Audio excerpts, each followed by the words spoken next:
So at last, the first big set piece of the election. One of the two men arriving at Sky Studios will surely be our next Prime Minister. No preamble, Jeremy Paxman wasn't hanging around. How's this for a first question? David Cameron, do you know how many food banks there were in this country when you came to power? I don't have the exact figures, but I know that usage of food banks has gone up.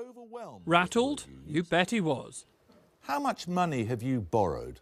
Well, we have cut the budget deficit in half as a share of GDP. How much money have you borrowed? Well, look, the key thing is the amount of money you borrow every year, the deficit. Do you know what it is? That is down in half. I know that we have borrowed a lot of money because... This was way out of the comfort zone, and talk about 0 hours contracts only piled on the agony. Could you live on one? No, look, as I said, Could some you people... live on one? Well, I want to create a country where more people have the opportunity of the full-time work that they want. Could you live on a 0 hours contract? Well, look, that's not the question. The PM did manage to get into his stride after a while. It has been difficult. We've had a very difficult few years following the longest and deepest recession virtually in our country's history. Now, we're coming out of that. The studio audience format that followed is much more up David Cameron's street. For example, this could have been tricky. Prime Minister, what do you think are Ed Miliband's best qualities? But the Prime Minister took the heat out of the situation. Look, I think all of us who put ourselves forward all actually believe in serving the public, in trying to do the right thing. And so he clawed it back, still a rueful-looking David Cameron at the end, knowing this was not a vintage performance. Thank you, Prime Minister. Thank you very much indeed.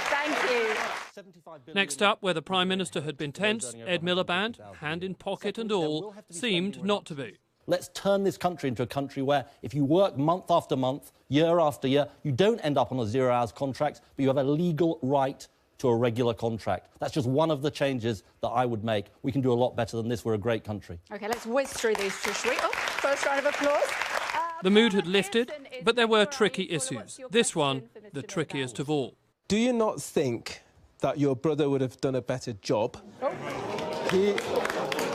Hold on.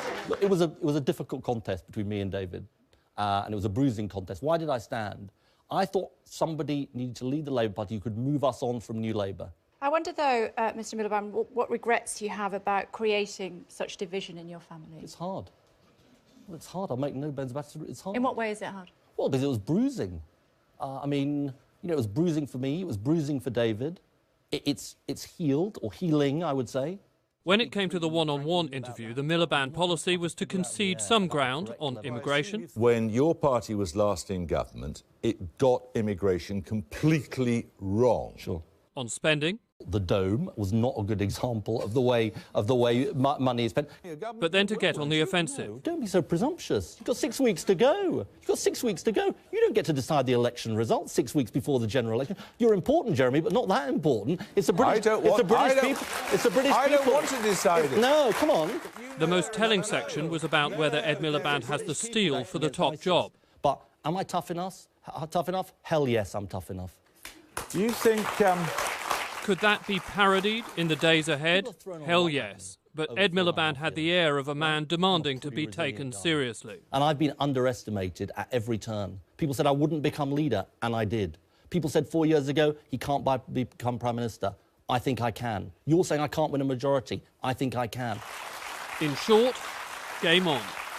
Don't forget the context to this event. For all that the two parties are locked together in the polls, when you ask people which leader they approve of, David Cameron is way out front. So the job for Ed Miliband was to demonstrate that he, personally, is going to be at the races in this campaign.